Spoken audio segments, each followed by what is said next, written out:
Nouvelle initiative pour le Congo et d'autres regroupements qui se sont alliés à elle avaient récusé le processus électoral.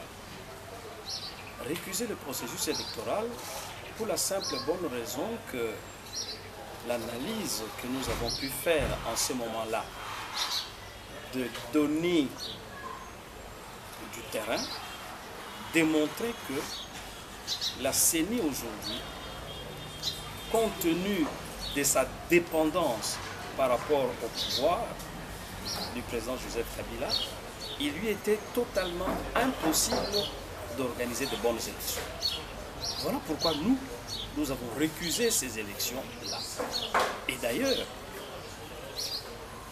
l'évaluation que nous venons de faire, après la proclamation des résultats, après l'arrêt rendu par la Cour constitutionnelle, nous donne raison.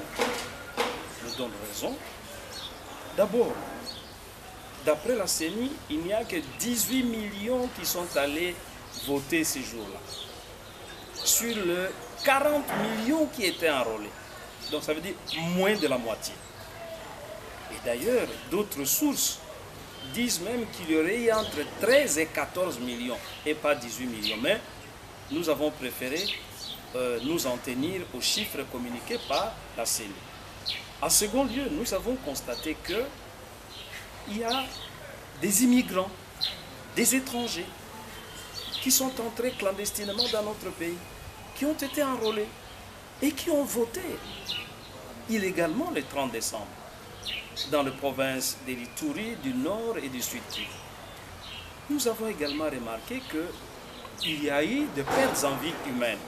Les gens sont morts pour ces élections. Nous avons remarqué que les résultats ne sont pas conformes à ce qu'on aurait dû avoir. Le candidat du FCC a échoué, mais par contre, le FCC lui-même, il a la majorité partout. Il a la majorité dans les assemblées provinciales. Il a la majorité à l'Assemblée nationale. Comme le FCC a la majorité à l'Assemblée nationale, ça veut dire que c'est le FCC, le président de la République, sera obligé de désigner le Premier ministre dans le rang de cette majorité-là. Le Premier ministre viendra du FCC. Comme le FCC a la majorité dans les assemblées provinciales, ça veut dire que les assemblées provinciales, leurs bureaux, les gouverneurs de province et les gouvernements provinciaux, ainsi que le Sénat, seront contrôlés par le FCC. En définitive, on a fait les élections pourquoi? On a fait les élections pour avoir une vraie alternance démocratique. Or là, l'alternance n'est pas venue. Nous avons un président qui n'a de contrôle sur aucune institution en dehors de la présidence de la République. Il ne contrôle pas le gouvernement, il ne contrôle pas les législatives, ça veut dire l'Assemblée nationale et le Sénat, il ne contrôle pas le gouvernement, il ne contrôle pas les assemblées provinciales, sans oublier le fait que c'est le FCC qui contrôle la territoriale. Donc les 145 territoires sont aujourd'hui dirigés par les gens du FCC. Alors à partir de ce moment-là, le président lui-même élu, proclamé, il est dépouillé. Il est dépouillé. Alors nous disons, non. S'il veut faire quelque chose, parce qu'il est totalement dépouillé, il faudrait qu'il lise attentivement la Constitution. Et lui et ses conseillers, ils doivent lire attentivement la Constitution pour pouvoir trouver le voie de sortie.